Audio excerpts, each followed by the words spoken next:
Hey, Motorman here. And this week we're going to talk about the fear scale. It's a scale of 1 to 10, 10 being the highest fear level, 1 being the lowest fear level. Well, I had an interesting class this past weekend. We had 10 riders, and about half the class had a pretty high fear level. Some of them were off the charts.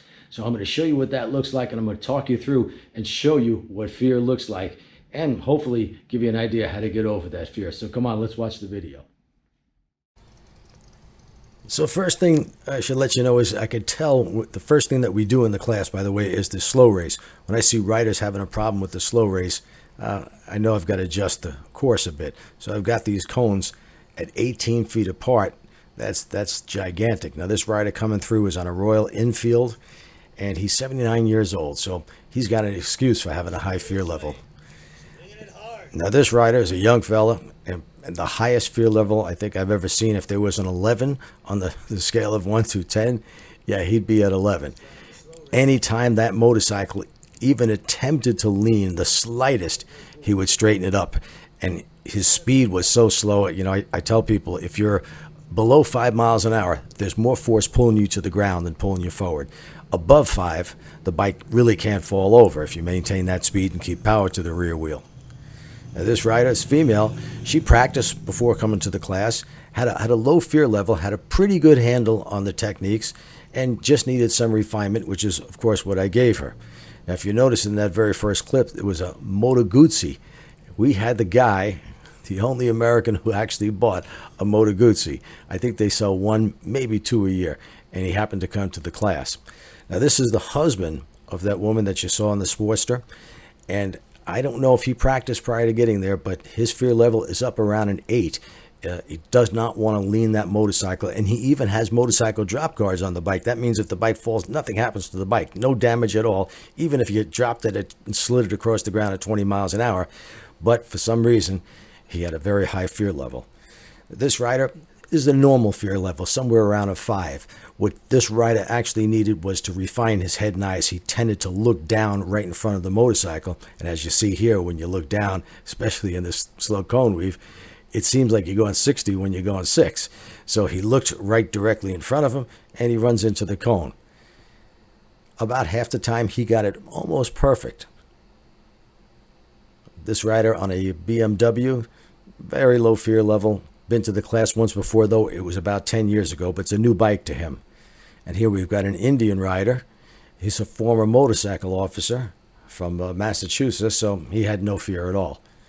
Of course, he didn't want to drop his bike, but still his fear level was very low. He had a good handle on, of course, head and eyes, the friction zone. Here's our Moto Guzzi rider who had a low fear level, I'd say somewhere around a 3, because it's an expensive motorcycle, and he was told by the dealer who sold it to him that there are no parts available. If you smash the bags, if you scratch the bags, you cannot get any replacement for it. So, and it's a difficult motorcycle to ride. I rode it myself, and you'll see that a little bit later on. Now, here's our high fear rider again coming through. He's on a mid-sized bike, should not have this much fear. He's not old, I would say mid-40s, but just scared to death of that motorcycle. You can see the comparison between this woman coming up now on the Sportster. Low fear to high fear. He goes so slow, he's got to duck walk the bike. If he's got to turn at all, he goes so slow, he must duck walk the motorcycle, which doesn't make any sense because a motorcycle turns by leaning. If your fear level is so high, if you're so afraid of leaning that motorcycle, you're probably better off starting on a bicycle and then retaking the beginner course where they put you on those little tiny motorcycles that I've heard is some of them even use Groms. Once again, here's our 79-year-old rider. Didn't take direction very well. I kept telling him to go all the way to the green. That way he could build up his speed a little because his speed is too low to actually lean the motorcycle. A little bit later on in the class, I took it for a ride because I know I could just look at the bike and say, well, it's got a short wheelbase and a short rake, and it's a light motorcycle, so it should be easy to ride. And it was. The problem was definitely not the bike. Here's the rider whose wife was on the Sportster, who we knew practiced. He also said he has a Road King. Why he didn't practice on the Sportster, then the Road King, and then move to the Ultra, I really couldn't tell you. I mentioned that to him after the class, that that's what he needs to do, get over his fears on the smallest bike. The techniques are the same for all motorcycles.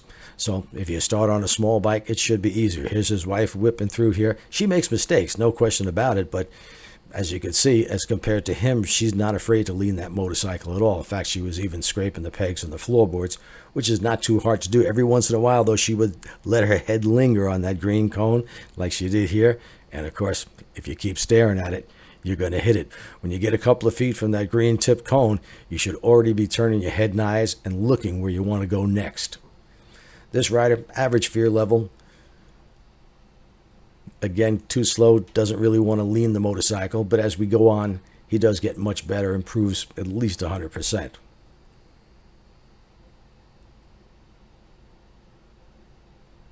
Here's our 11 in the scale of 1 to 10 rider.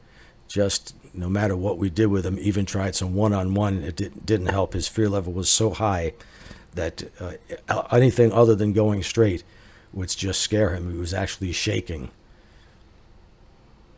Later on in the class, we did some one-on-one with him. I had my assistant Joe help him out, to no avail. So I told this rider his best bet is to go back to the beginner course, maybe get a bicycle to practice on, because he's just not safe out on the road. If you're so scared in a parking lot under controlled conditions, what are you going to do in this heavy traffic? And here's our U-turn here, and again, this rider who should have practiced on the Sportster, his wife's Sportster or the Road King, before coming to the class, that's as far as he got. He had to go back to the other exercise, which is what we do with sometimes a rider.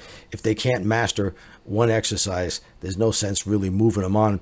Occasionally, I'll try them out on the new exercise, because once in a while that will happen where the rider's light suddenly comes on, but it wasn't the case for him.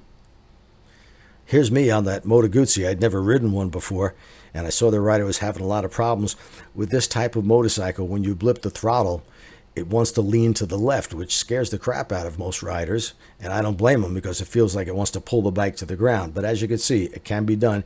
It's just going to take more practice on a Moto Guzzi. Thankfully, there aren't all that many Moto Guzzis around. Here's our Guzzi rider who really improved, probably 200% from where we started at earlier in the morning. He's running through the intersection. He's getting aggressive with the leans. He's lost his fear of when you blip the throttle, the bike leaping to the left, as those motors tend to do.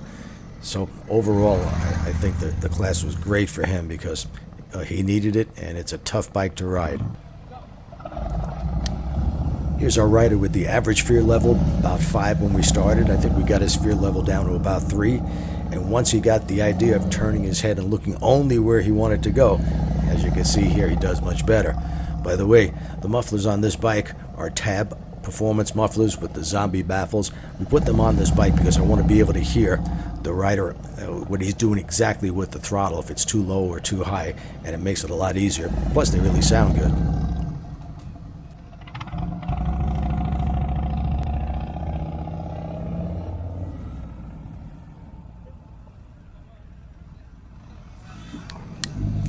And here's our BMW rider.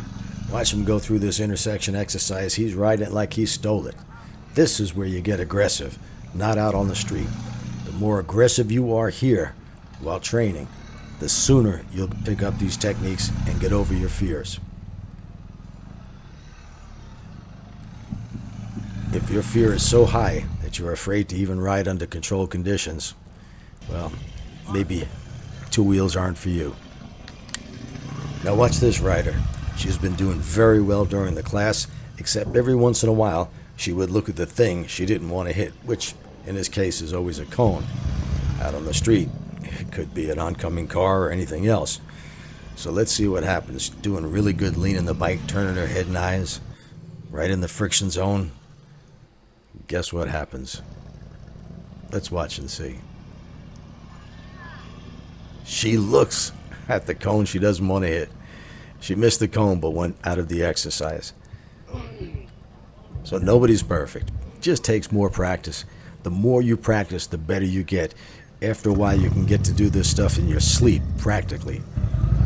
Well, don't try it in your sleep. Here's our rider on an Indian. Former motor officer, been away from it for a while. And he's on a bike that's new to him during Well, he was a motor officer. He was riding Harley Davidsons. These Indians are a little bit more difficult to ride because of longer wheelbase and a number of other things I've discussed in other videos. So the point is, folks, get out there and practice. You want to get better. If you don't have the determination to really improve your riding skills and you know you have a high fear level, you might try a different sport. You'd probably be better off taking up, I don't know, skydiving or bungee jumping. But in the meantime, get out and practice.